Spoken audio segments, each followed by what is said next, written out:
Amigos, ayer se hizo historia. Lo que pasó en Nashville se recordará para siempre en el mundo cripto y las siguientes semanas llegará a cientos de países, miles de empresas y millones de personas. No solamente por las palabras de Donald Trump, que ahora os contaré los highlights de su speech, sino por el mensaje que se le dio al mundo entero sobre Bitcoin. Ha venido a cambiar las reglas de juego. Michael Saylor hizo 3 proyecciones para Bitcoin a 20 años vista, que veremos dónde estamos en 20 años vista. Yo me quedo con su escenario más bajista, $3 millones por Bitcoin.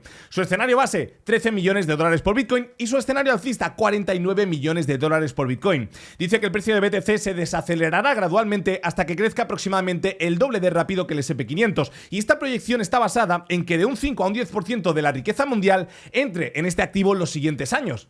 Por otro lado, el candidato a la presidencia Robert Kennedy Jr. dice que firmará una orden ejecutiva para que Estados Unidos compre 550 bitcoins por día hasta que construyan una reserva de 4 millones de bitcoins si es elegido presidente. Sinceramente, yo esto lo veo una fumadita, y es que ya estamos entrando en ese proceso que comenté en el último vídeo. Faltan tan solo 4 meses para las elecciones de Estados Unidos, Bitcoin se ha convertido en una herramienta política y ahora están a ver quién la dice más gorda. Yo pienso que Kennedy se retirará para dar paso a Trump, pero ya ha dejado muy clara su postura después de decir que el 100% de su riqueza está en Bitcoin. Salieron otros ponentes de renombre como por ejemplo Cathie Wood, Elon Musk, el CEO de Banek, Marathon Digital, la senadora estadounidense Cynthia Lummis, que presentó oficialmente un proyecto de ley para crear una reserva estratégica de Bitcoin y comprar 1 billón de Bitcoins por valor de $68 mil millones y un largo etcétera. Pero se calculó que más de 500 millones de personas alrededor de todo el mundo estaban esperando para ver la ponencia de Donald Trump, y amigo mío, no defraudó. Que bueno, luego son políticos y pueden no cumplir lo que dicen o cumplirlo parcialmente, pero el mensaje ya está dado y esto no nos lo va a arrebatar nadie.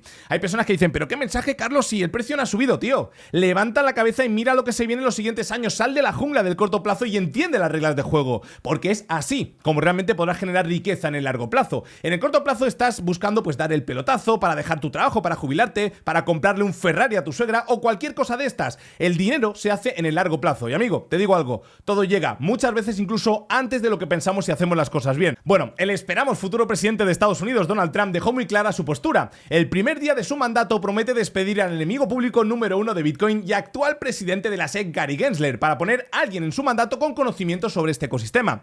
Jamás existirá una CBDC en su mandato y remarcó algo muy importante: Bitcoin no es una amenaza para el dólar. Y eso, que parece una tontería, puede abrir la puerta a que otros países también contemplen la posibilidad de adoptar este activo de alguna manera, porque quizá pensaban que era una amenaza. Pero vamos con el turrón. El speech de media hora de Donald Trump dio mensajes contundentes, como por ejemplo, Bitcoin probablemente supere la capitalización de mercado del oro, Bitcoin y las criptomonedas se van a ir a la luna si yo salgo elegido presidente, nunca vendas tus Bitcoins, Estados Unidos será la capital cripto del planeta y la superpotencia Bitcoin del mundo, y también algo muy importante, que si no adoptamos la tecnología de Bitcoin y las criptomonedas, China lo hará, otros países lo harán primero, y eso no lo podemos permitir, la teoría de juegos. Y al final llegó el mensaje que todos estábamos esperando. Con Donald Trump al frente de Estados Unidos jamás se venderá un solo Bitcoin de la reserva de los 210.000 Bitcoins que tiene el país, y además se creará una reserva estratégica de Bitcoin para el gobierno de Estados Unidos. Habló también de liberar a Ross Ulbricht, y todo esto está pasando mientras Jersey City comunica que destinará un porcentaje de su fondo de pensiones a comprar Bitcoin, tal y como ha hecho recientemente el estado de Michigan con una compra de $6.6 millones en un ETF de Bitcoin para el balance de sus pensiones. Entonces, ¿os dais cuenta de dónde estamos ahora mismo? A mí me dicen esto hace 1 año, 2, 3, ni me lo creo, ni de coña, tío, lo tenemos aquí. Entonces, yo no sé lo que va a pasar mañana, pasado mañana, pero a 5 o 10 años vista, es muy probable que el futuro sea brillante para Bitcoin. El largo plazo es muy prometedor, más que nunca. De hecho, como Bitcoin rompa máximos históricos las siguientes semanas, pienso que se puede venir un movimiento parabólico muy importante donde no pienso comprar ni un solo Satoshi. Al revés, probablemente realice algunas ventas, y esto puede sonar contradictorio, pero tal y como comenté la semana pasada en el último vídeo, este evento podría ser el inicio de una gran campaña de FOMO, y en FOMO no hay que comprar, aunque bueno, es fácil decirlo cuando no está sobre la mesa, así que veremos lo que pasa. En resumidas cuentas, amigos, un día histórico el día de ayer, salí muy contento de la conferencia de Nashville y de hecho me he venido un día antes de mis vacaciones que estaba en Ibiza para actualizaros el mercado. Estoy un poquito enfermo, sí, lo sé, pero es que además todo esto está pasando mientras el Russell 2000 de pequeñas compañías ha confirmado con el cierre semanal el inicio de un tramo alcista para el sector de riesgo, y esto evidentemente beneficia a Bitcoin y las criptomonedas. Vamos a por el vídeo de hoy, amigos. Muchísimas gracias a todas las personas que estáis dejando un bonito comentario por aquí abajo, le dais like al vídeo o lo compartís con un amigo o familiar. Que la vida os multiplique todo lo que me deseáis. ¿Preparados, amigos? ¡Vamos para allá! En términos de fundamentales está claro que estamos en el mejor momento de toda la historia, y aún así habrá gente que no entienda cuál es la película, que se quede con solo un capítulo, el capítulo de, vale, que sí, que no me cuentes historias, si esto es así, ¿por qué Bitcoin no está en máximos históricos? Déjame decirte algo, una red vale según el uso que le des. Si tú crees que lo que sucedió el día de ayer en Nashville va a servir para que probablemente la adopción de Bitcoin continúe y la red se siga utilizando, no solamente se siga utilizando, sino que tenga una adopción creciente y un uso creciente con el paso de los años, probablemente el precio de Bitcoin tienda a seguir subiendo como lo ha venido haciendo desde el año 2012, que nos marca esta gráfica, aunque ya sabemos que salió años antes. Ahora, ¿el evento de ayer ha sido suficiente como para generar un canto de llamada al retail y tener esos movimientos parabólicos? No. Yo pienso que el evento del día de ayer ha sido suficiente como para dar una estabilidad en precio a Bitcoin por esta parte alta, y si las siguientes semanas acompañan las bolsas también, probablemente tengamos un movimiento de subida libre en Bitcoin, y a partir de la ruptura de los $100.000... Atención a esto, porque de momento las últimas semanas lo hemos cuadrado todo bastante bien. A partir de la ruptura de los $100.000 vais a ver cómo probablemente vamos a tener muchas notificaciones de repente de Investing, de Cointelegraph, de criptonoticias, de esto, del otro. Bitcoin 100.000, Bitcoin 100.000. Vais a escuchar probablemente cómo vuestro entorno cercano empieza a hablar de Bitcoin. Oye, pues eso de Bitcoin al final no era una estafa, no, ahora están $100.000. Y esa es la llamada de advertencia que no debemos pasar por alto, porque muchos de nosotros lo vivimos ya en el ciclo anterior, ¿vale? Así que, cuidado con esto. Vamos a ver varias métricas muy interesantes, pero antes, recordaros que tengo una comunidad de Telegram gratuita, en el cual pues podéis acceder a través de la web www.planbtc.club y siguiendo unos pequeños pasos que vais a ver por aquí, y que el día de mañana vamos a hacer el primer directo resolviendo dudas, y también todos los que queráis analizar alguna altcoin concreta, pues en ese directo lo vamos a hacer, y los que estéis dentro del grupo y no podáis acceder por horario, no os preocupéis, que haremos una publicación y ahí dentro podéis dejar vuestras preguntas o vuestras altcoins para que yo las analice en el momento del directo, ¿vale? Al final lo que intento dar aquí es un acompañamiento en este ciclo alcista, se llama Juntos hasta la Luna, y el objetivo es finales del año 2025, y me gustaría disolver el grupo, que a lo mejor luego no se disuelve, no creo que se disuelva, será una pena. Pero sí que el objetivo de este grupo es precisamente que yo, Carlos Lozano, poder compartir mis experiencias pasadas, porque he cometido muchos errores. Este es mi segundo ciclo y voy a intentar capitalizar los errores del primero en este segundo y compartir mis experiencias pasadas, mis errores cometidos con todos los que estéis aquí dentro. Así que bueno, mañana tenemos el primer directo. Además, pues ofreceremos varias cosas. Esto de aquí lo podéis ir viendo. Ya os digo, www.planbtc.club. Es un acompañamiento que yo creo que va a ayudar a mucha gente y que si quieres acceder ya sabes cómo puedes hacerlo. Yo creo que si accedéis esta noche, probablemente mañana por la mañana hablaré con mi equipo para que dé paso a toda la cantidad de gente que está esperando, porque ahora estamos en servicios mínimos, y quizá mañana tengamos una entrada de unos 100, 200 personas, así que bueno, ojalá que os pille, y si no, pues podréis verlo también en diferido. Ahora sí, vamos con esta gráfica, que lo que nos hace es darnos una idea de cómo estaba Bitcoin en los ciclos anteriores a estas alturas del halving. Concretamente tenemos un 6.80%, casi un 7% ya de este ciclo, y si nosotros cogemos y miramos un poquito en perspectiva sobre cómo estaba Bitcoin en el ciclo del año 2020, cuando llevaba casi un 7% de ese ciclo, fijaos como ya habíamos iniciado ese movimiento de repunte para una posterior caída que ya no llegaría a esos mínimos antes del inicio del bull market.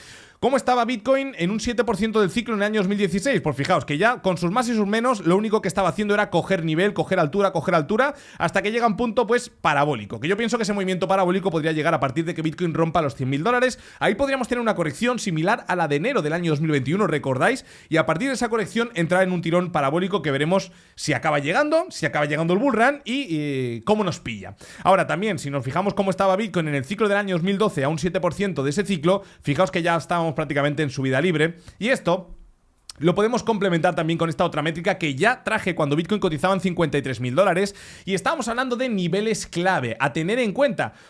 Oye, fijaos, aquí tenemos la media de 200 en color rojo, la media de 21 semanas en color punteado, bueno, en color negro punteado, y la que está más cerca del precio es el precio realizado del operador de corto plazo. Es un nivel muy importante a nivel on-chain. Entonces, esta métrica básicamente lo que hace es decirnos dónde están los niveles clave dentro de un ciclo alcista. Y fijaos como cada vez que Bitcoin ha testeado estas medias ha sido para rebotar. Pero es que esto es algo que ya hizo en el ciclo anterior, pero es que esto es algo que también hizo en el ciclo del año 2016-17, como ya comentamos en su momento cuando Bitcoin cotizaba en los $53.000. Cada retroceso a estos niveles clave fue para coger aire, coger impulso, echar gasolina antes de un nuevo tirón alcista.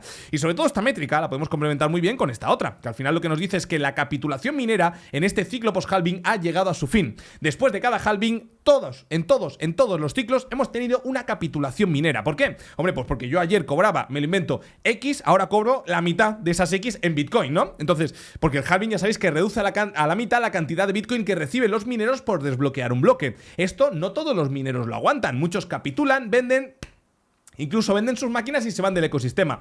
Entonces, para saber cuando realmente esa presión bajista se ha disipado, lo que podemos hacer es observar el hash ribbon, que lo que hace es coger dos medias, una de 30 días de la tasa de hash de la red, el poder de cómputo de la red, y una de 60 días de la tasa de hash de la red, en azul en este caso. Cuando tenemos un cruce de la verde al azul a la baja, nos dice, hey, aquí está pasando algo, el poder de cómputo está retrocediendo considerablemente respecto a su promedio de 60 días. Y cuando lo rompemos al alza nos dice todo lo contrario. Entonces, si vamos ahora al corto plazo, fijaos cómo hemos tenido una fuerte recuperación a partir del 23, es decir, hace apenas 5 días.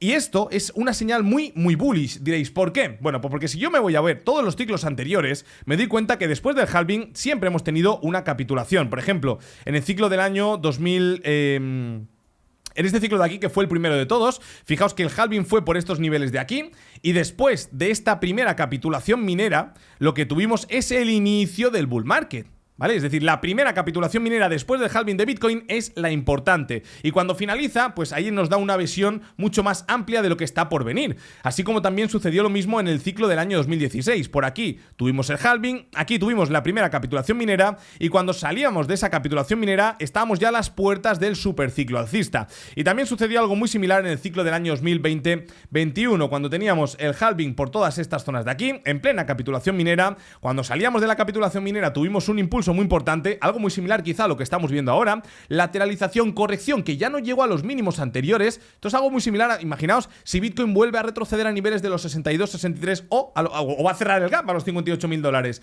Estaríamos en una situación muy similar en esta, por datos en cadena y también en términos de análisis técnico. Y ahora, como estáis viendo, pues después del halving de Bitcoin, que fue por todas estas zonas de aquí, hemos salido ya de la primera capitulación minera. ¿Sucederá lo mismo que en todos los ciclos anteriores? Pues no lo sé, estaremos aquí para contarlo semana tras semana. Y antes de finalizar esta sección, me gustaría también repasar lo que está sucediendo con los ETF de Ethereum en Wall Street. Ya sabéis que estamos teniendo unas ventas muy agresivas de Grayscale, que ha vendido 1.500 millones en apenas 4 días. Fijaos que el primer día de negociación vendió 484 millones de dólares en Ethereum, y el primer día de negociación de los ETF de Bitcoin al contado en Wall Street, Grayscale vendió 90 millones de dólares. Está vendiendo 5 veces más de lo que vendió por aquel entonces con la salida a cotizar de los ETF de Bitcoin. Entonces, la presión de venta que estamos viendo ahora mismo en Ethereum por parte de Grayscale es muy superior a la que vimos cuando salieron a cotizar los ETF de Bitcoin. Entonces, por eso no estamos viendo esa fuerte recuperación en Ethereum, porque estamos teniendo una presión bajista muy importante. Pero ¿qué pasa?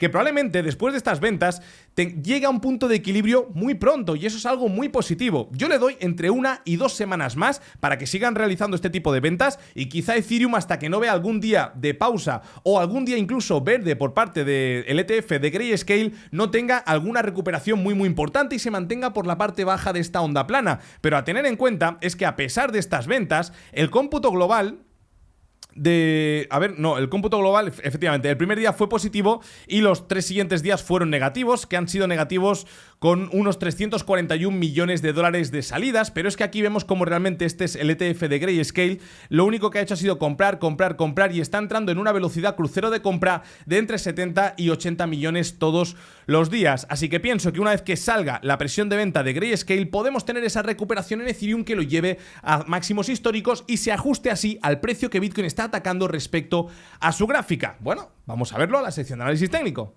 Pasando a la sección de análisis técnico, hoy voy a hacer algo que suele gustar mucho y evidentemente suele traer también polémica cuando no acierto, pero es algo que me apetece hacer el día de hoy porque veo bastante evidente el tipo de movimiento que está llevando a cabo Bitcoin y que me puedo equivocar. Voy a dejar marcado con flechitas el posible movimiento de Bitcoin para las 2 siguientes semanas, ¿vale? Lo primero que quiero deciros, amigos, es que no toméis en cuenta esto como consejo de inversión. Yo no soy asesor financiero y me equivoco mucho, lo digo aquí, me equivoco mucho. Sí que es cierto que en el largo plazo gano dinero, a veces gano, a veces pierdo, en el largo plazo gano dinero, haciendo las cosas bien y teniendo una buena gestión de riesgo, ¿vale? Entonces, una vez dicho esto, quiero argumentaros por qué pienso que Bitcoin va a atacar máximos históricos la semana que viene. Probablemente no lo rompa, tengamos algún tipo de retroceso, y de cara a la siguiente semana, estaremos hablando ya de la primera semana o la segunda en este caso de agosto, veremos un movimiento de subida libre en Bitcoin que lo podría llevar a niveles cercanos a los 80.000, quizá no la segunda semana, pero ya sí en el mes de agosto, ¿vale? Vale, lo primero que quiero deciros es que yo leo siempre el contexto general, ¿no? ¿De dónde venimos? Ya sabéis que para mí esto es un ABC, una onda plana, la cual esta onda C tiene mayor tamaño que la onda A, por lo tanto para mí esto ya ha acabado. Estamos dentro de una estructura de acumulación de Wyckoff de grado mayor, en la cual lleva Bitcoin ya más de 150 días en este caso, y después del movimiento de impulso desde todos estos niveles de los $53.000 con el máximo que generó el día ayer, lleva un 30% al alza y ya ha pasado el evento de Nashville, ya ha pasado la salida a cotizar de los ETF de Ethereum y está cotizando por encima del POC, el área más negociada dentro de todo este rango. Entonces para mí estos inputs son tremendamente alcistas. Hostia, qué bien compro todo. No, para mí no son niveles de comprar, evidentemente habrá que esperar algún retroceso, pero niveles de comprar era cuando estaban por estas zonas de aquí, lo comentamos en el canal. Si no me seguías, pues bueno, sígueme ahora, recuerda suscribirte y darle like a este vídeo.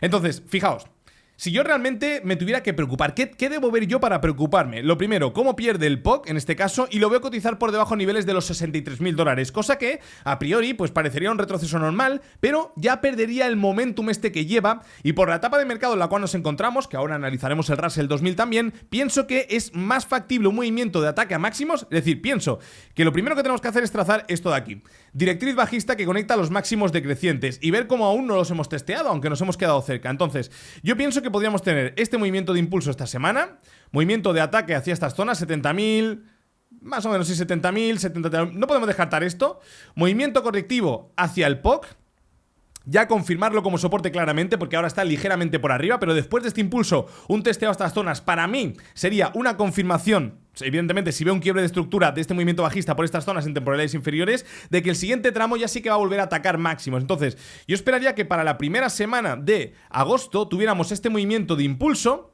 un nuevo retroceso hacia estas zonas de aquí, porque esta directriz pienso que se podría confirmar como soporte antes de que el activo entrase en subida libre, y a partir de aquí un nuevo movimiento alcista que probablemente lo acerque a niveles de los $80.000. Esto tengo que reajustarlo, ¿vale? O sea, al final pensad que pienso que falta impulso, retroceso, ruptura de la directriz bajista con este nuevo impulso confirmando niveles de los 67, 63 como soporte, nuevo máximo histórico, retroceso a confirmar esta directriz bajista como soporte, y el siguiente tramo alcista ya sí que lo podría poner en niveles de los 70.000, 78.000, $80.000 quizá para la tercera de agosto. Esto es lo que yo tengo en mente, pero no me hagáis caso, a lo mejor pues me puedo equivocar, evidentemente, aquí nadie tiene una bola de cristal, pero es el escenario que más me cuadra por la fortaleza que estoy viendo en el activo, ¿vale?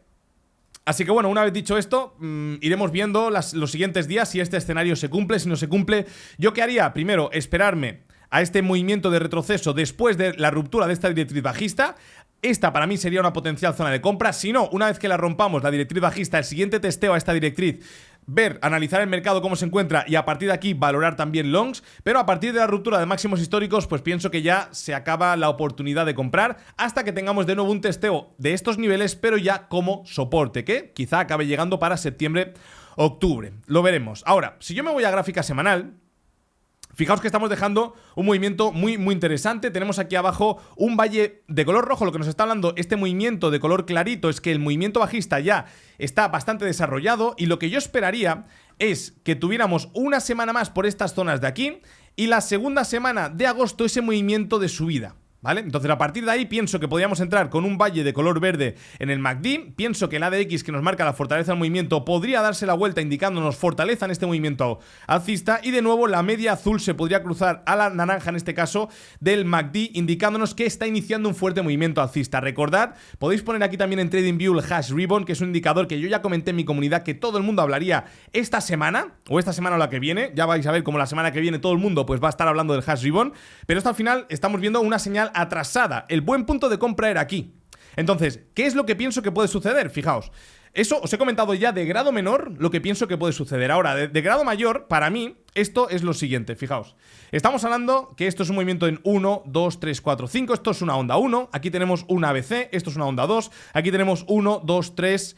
Esto es una 4 en forma de plana, y falta un movimiento de onda 5 que podría llevarnos a niveles de los 80.000 aproximadamente, y a partir de aquí quizá ver algún retroceso de nuevo hacia estas zonas de aquí, y todo esto ser una onda 4 antes de un nuevo movimiento de impulso de onda 5 que veremos dónde nos deja. Pero pienso que esto de aquí es lo más probable que podría suceder en Bitcoin las siguientes semanas. Así que veremos, estamos atentos. Si realmente tenemos un movimiento de onda 5 similar al de la onda 3, pues probablemente estaríamos hablando de un Bitcoin cercano a $100.000 para en algún punto de septiembre-octubre. Veremos si es así, si no es así, pero está bastante claro lo que está pasando también, por ejemplo, con Ethereum en este caso, que estamos viendo cómo esta pauta plana muy bonita, pues la vela semanal está teniendo ya un rechazo desde los mínimos de la semana, a pesar de los 1.500 millones de dólares en Ethereum que ha vendido Grayscale, y en cuanto se alivie esa pequeña presión de venta, bueno, pues pequeña, vaya palabra más salido, al revés, esa gran presión de venta, pienso que el activo podría recuperar con fuerza e iniciar un movimiento similar a este de aquí, que lo ponga cercano a máximos históricos. Eso es lo que pienso que le puede deparar.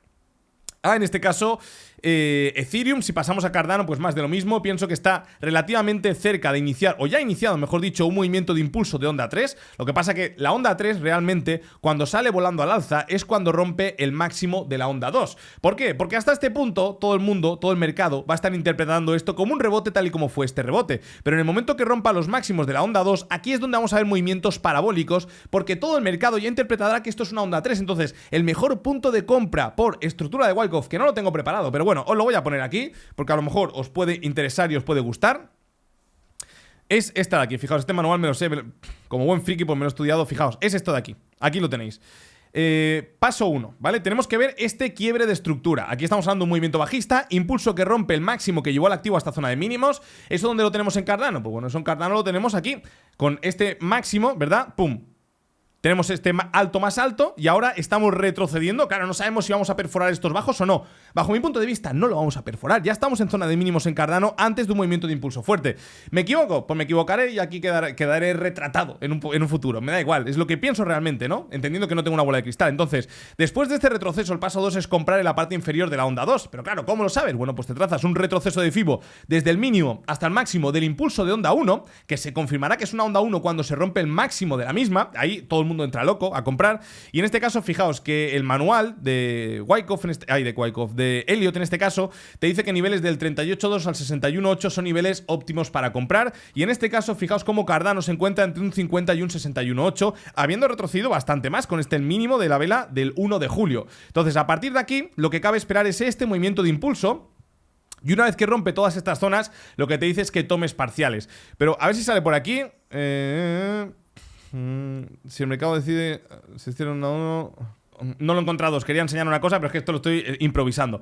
Pero bueno, aquí es interesante porque también nos dice que la extensión de FIBO del 1.618 de la onda 1 es el siguiente punto objetivo para la onda 3. Y esto es algo que ya hemos hecho en Cardano en alguna ocasión y en otras tantas, ¿eh? Esto sería la onda 1, cogemos máximo, cogemos el mínimo y nos marca el 1.618 en niveles en torno a los 2.3 dólares como punto objetivo para este movimiento alcista. Veremos si llega, si no llega. Aquí están hechos los análisis, probablemente me equivoque, ya lo veremos.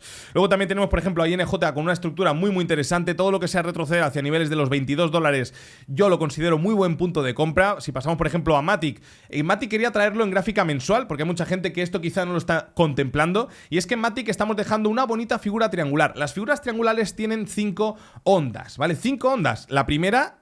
¿Cómo contemplamos la primera? Porque a lo mejor está la primera, no, la primera es la que va en contra del movimiento impulsivo anterior. Entonces, en este caso, la primera es esto, es una A, B, C, D, E. Ya ha finalizado el triángulo. A partir de aquí, en cuanto Matic rompa esta directriz bajista, lo que le podría deparar es un movimiento de impulso que lo ponga, pues, probablemente en subida libre, en niveles en torno, fijaos... Si lo rompe por estas zonas de aquí, niveles en torno a los 5 o 6 dólares por Matic. Bueno, pues veremos si es así o si no es así. Y esto es algo bastante similar de lo que pienso que le podría deparar también a Saucer después de que todo el mercado cripto rebote. Pienso que Saucer está teniendo un comportamiento excepcional. Ya lo comenté en vídeos anteriores. Pienso que esta zona es una muy buena zona para acumular para todos aquellos que no tengan. Evidentemente ya os digo que nada es consejo de inversión. Y a partir de aquí lo que vamos a ir viendo es un movimiento alcista que en el momento que tengamos una entrada de momentum, vamos a ver una onda alcista bastante probable a esta de aquí, porque al final la onda 3 es la más fuerte. Bueno, de hecho aquí lo veis, 1, 2, 3, 4, 5 para completar una 1. La onda 3, ¿verdad que es la más fuerte? Pues lo mismo esperaría con este movimiento impulsivo porque probablemente sea una onda 3. Y ahora si pasamos, por ejemplo, al Total 3, seguimos dentro de este escenario que comenté hace ya algunas semanas, en el cual estábamos generando esta figura de zigzag. Ya hemos visto una entrada de momentum alcista, se está tomando una pequeña pausa, pero pienso que ha iniciado este movimiento de impulso. Y si me voy al SP500, pues fijaos que lo que hemos hecho ha sido cerrar el gap que había a niveles de los 5.430. Parece que esta velita, pues lo que nos está diciendo es que quizás se siga retrocediendo, pero ya no con la misma agresividad que en las dos últimas semanas. Y mientras el Russell ha estado retrocediendo la última semana, perdón, el S&P500 un 1%, el Russell 2000 ha tenido un movimiento alcista de un 3.47%. Y esto es algo que ya comentamos en su momento y que probablemente ya será tarde, ¿no? Será tarde cuando suceda. Y es que cuando rompa máximos históricos, ahí de nuevo es cuando ya esto se va a ver claro que es una onda 3 y todo el mundo entre en FOMO a comprar, generando probablemente, no tardando muchas semanas después de que se rompa el nivel de los 2.500 en el Russell 2000, un techo de medio y largo plazo. Así que esto lo iremos analizando, pero fijaos como Russell 2000 de pequeñas compañías, después de esta consolidación por encima de todas estas zonas de aquí de 200 días, ha iniciado un nuevo tramo al alza, porque al final pensad que después de esta ruptura podemos decir, bueno, a lo mejor no es suficiente. La siguiente semana podemos decir, hostia, es que me deja una mechita por la parte alta, pero después de este cierre semanal ya está. Después de este cierre semanal ya está. O sea, ¿qué más quieres? ¿Que puedes retroceder? Claro que puedes retroceder. Al final los activos se mueven por ondas, para arriba, para abajo, para arriba, para abajo. Pero para mí esto que está sucediendo aquí es una confirmación del inicio de un nuevo movimiento de impulso de grado mayor, así como también está sucediendo en el RSP500, que lo que hace es ponderar las 500 compañías del SP500 por igual. Una semana positiva con una subida de un 0.8, dices, hostia, pues no es tanto, ya, pero es que el SP500 está retrocedido un 1%. Entonces esto es una figura triangular, una pauta plana, como queramos llamarlo, y probablemente sea el inicio de un nuevo movimiento alcista tendencial. Veremos, amigos, veremos. Lo que pienso también es que va a venir pronto un movimiento de caída del dólar que le lleve a romper esta línea de tendencia alcista, y cuando rompa todo esto el dólar se va a ir a los 100 puntos y probablemente veamos en este tramo bajista del dólar el bull run de Bitcoin y las criptomonedas. Bueno, en principio hoy no debería haber actualizado el mercado, lo he hecho porque soy un jodido friki y estoy un poquito enfermo, y también pues porque tengo mucho cariño y me gusta mucho actualizar todo esto. Os voy a dejar, por cierto, un código QR por aquí para que os descarguéis BitGet. Es la plataforma que yo utilizo para operar todos estos mercados, el sector de las criptomonedas, y también os va a dar acceso a este grupo privado de Telegram donde voy a compartir mis operaciones, mis pensamientos, haremos directos, etcétera. Y deciros que el siguiente vídeo, si no hay nada raro, será el domingo que viene. Quizá esta semana me la tome un poquito de pausa porque me da la sensación que una vez que rompamos máximos históricos voy a estar creando más contenido del habitual y, quién sabe, haciendo vídeos un tanto diferentes. Familia, espero que paséis un feliz inicio de semana. Recordad darle like al vídeo, suscribiros al canal y nos vemos pronto. Fuertísimo abrazo, que disfrutéis de estas vacaciones. Chao.